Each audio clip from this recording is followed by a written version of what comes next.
Bienvenidos a la clase de hematopoiesis, parte del capítulo correspondiente a fisiología sanguínea. La hematopoiesis se entiende y se comprende como un mecanismo en la génesis y formación de los glóbulos rojos. Recordemos que la misma tiene diferentes aspectos en el sentido evolutivos.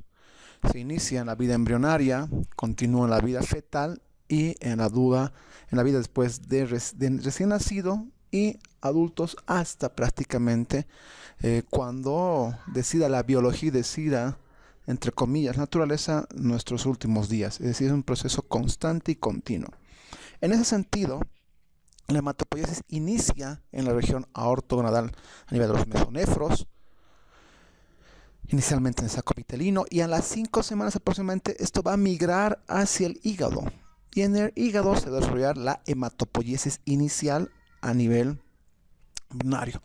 Luego a las 8 semanas migra a nivel de timo, a las 2 semanas a nivel de vaso y a las 8 semanas ya empieza a anidar en médula ósea. Posteriormente a las semanas 20 también van muchos precursores, en este caso a los nódulos linfoides. Recordemos que esta génesis de las células sanguíneas es muy importante. La parte embrionaria fetal siempre está relacionada con el saco vitelino, hígado fetal, el bazo y la médula ósea. Inicialmente, ya en la vida adulta, es únicamente la médula ósea la que se encarga de la génesis de los elementos formes de la sangre. En los niños, la médula ósea está principalmente en las cavidades de huesos largos, es decir, las diáfisis de los huesos largos. En los adultos, eso está limitado a huesos planos y huesos cortos, como el cráneo, huesos pélvicos, la parte vertebral, esternón y epífisis de algunos huesos largos también. En ellas se van a encontrar, ya sea en la parte embrionaria, ya sea en la parte adulta, ya sea en la parte fetal, diferentes tipos de células, las totipotenciales, las pluripotenciales, las multipotenciales y las unipotenciales. Las primeras pueden generar cualquier componente del mesodermo, ectodermo o endodermo, es decir, pueden generar cualquier componente celular del organismo, entre comillas. Las pluripotenciales ya tienen cierta direccionamiento, que si solo van a ser endodérmicas, mesodérmicas, ectodérmicas, etcétera. Las multipotentes podemos entenderlas como aquellas unidades formadoras o células madres específicas, por ejemplo, las hematopoyéticas, monocíticas, granulocíticas, etc. Las unipotenciales son aquellas ya encargadas únicamente, por ejemplo, la serie mieloide, la serie linfoide, etc. En ese sentido, la hematopoiesis está dependiente de las células madre que están presentes en nuestro organismo. Inicialmente, en la parte primitiva, podemos decirlo, de la parte hematopoiesis, ocurre en el saco vitelino con los hemangioblastos. Y esto está a nivel del endotelio y en la sangre inicialmente, cuando empieza a las 2 semanas y hasta las 8 semanas. Luego en la parte fetal, ¿vale? Esto va a ser en el hígado fetal, a nivel hígado fetal. Y la migración después a vaso, como hemos dicho, a médula ósea y a timo. Y a las 23 semanas aproximadamente ya el nacimiento, luego adultos, va a ocurrir este cambio, es decir, del hígado fetal hacia la parte de médula ósea. Aquí vemos un esquema grande de lo que vendría a ser la hematopoiesis con todos sus componentes. Tenemos inicialmente en la parte superior lo que serían las células que se autorrenuevan, luego ya células que están direccionadas o dirigidas hacia la parte linfocítica, hacia la parte mielocítica, y estas sus diferentes unidades formadoras que de acuerdo a los estímulos citoquinas van a cambiar y madurar, y lo mismo ocurre con estas. Tenemos por ejemplo aquí la unidad formadora de colonias de eritrocitos que va a ser un eritroblasto o un eritrocito, que lo veremos cada uno de estos procesos independientemente cuando toquemos uno de ellos, es decir, la parte de eritrocitos se verá como eritropoiesis, la parte de glóbulos blancos se verá como linfopoiesis, etc. En la parte inferior podemos ver un aspecto importante que está en color amarillo, que es esta, significa receptores de crecimiento independientemente de linaje, es decir, aquí hay receptores que van a estimular el crecimiento y estos receptores están presentes desde las células madre hasta los progenitores, y luego ya las células adultas tienen otro tipo de receptores específicos de su linaje, es decir, de ellos. Aquí vemos en la parte verde, dice receptores de linaje. Antes son receptores comunes, que aquí es un receptor común para toda la célula mieloide, linfocítica, etc. Y luego cada célula va a tener su propio receptor que le va a dar un nombre y apellido. La división celular también es relativamente pequeña dentro de los primeros precursores. Se acelera en aquellos de linaje y disminuye cuando ya son específicos de cada subpoblación celular. ¿Ok? Vamos que esta célula madre, la TOTI, la multi, se autorregenera. Y esa genera un progenitor multipotente que va a derivar en este caso en dos líneas, la mielocítica o la linfocítica común.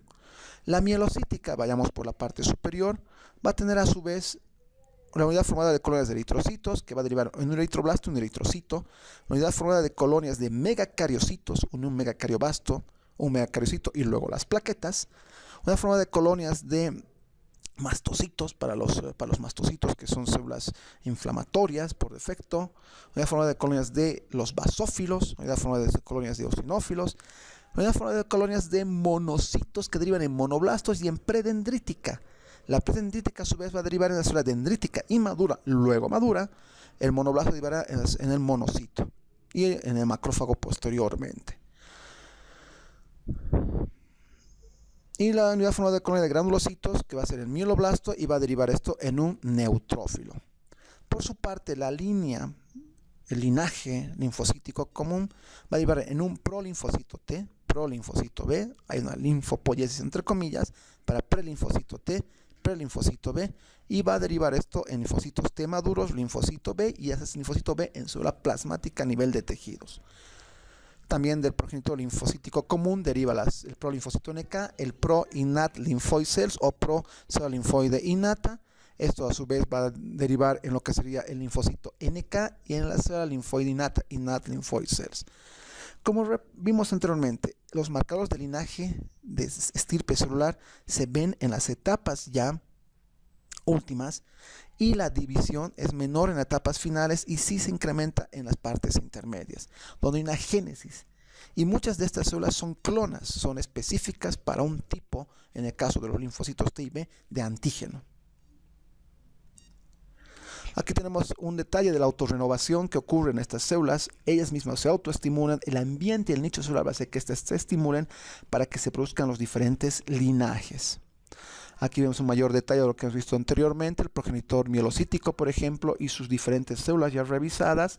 Y cada unidad formadora obviamente está enfocada en una línea celular específica, excepto la de monocitos o macrófagos, entre comillas, que tiene la predendrítica y el monoblasto, de acuerdo a que interleuquina estimula esta para que se produzca.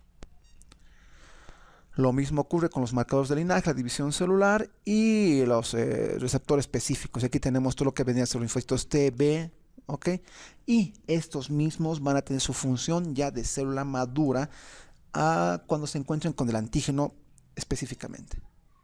Recordemos un pequeño detalle de lo que vendría a ser la médula ósea, que está inicialmente en niños en la diáfisis, luego en adultos en la epífisis. Aquí tenemos parte de los osteoblastos que están haciendo como un nicho celular. Aquí tenemos la arteriola, etcétera. Aquí tenemos los sinusoides donde están las células. Aquí tenemos ciertas unidades formadoras de colonias. En la célula madre que se mantiene porque hay estímulo de CXL4, Transforming Growth Factor beta 1.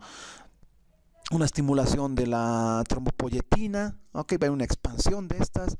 Los nichos a través de liberación de epointerleuquina 7 van a convertirse en glóbulos rojos, etcétera, etcétera. Ese es un pequeño ejemplo de lo que ocurre en un nicho. ¿Y un nicho qué es? Es la unión de las células que generan este espacio y las citoquinas que liberan la hematopoiesis. Es un tema, entre comillas, general cuando se ve de esta forma en nichos, conocido de esta manera en ambientes, pero también es específica de cada linaje. Y cada linaje celular, eritrocitos, plaquetas y linfocitos, tiene sus particularidades que se verán en capítulos subsecuentes y capítulos posteriores. Así, la hematopoiesis como concepto general de precursores de productos finales a través de ciertas citocinas que estimulan y ciertos marcadores que se presentan va a ser el objetivo de las siguientes semanas, y analizar cada célula, cada linfocito también va a ser parte de nuestra actividad. Gracias.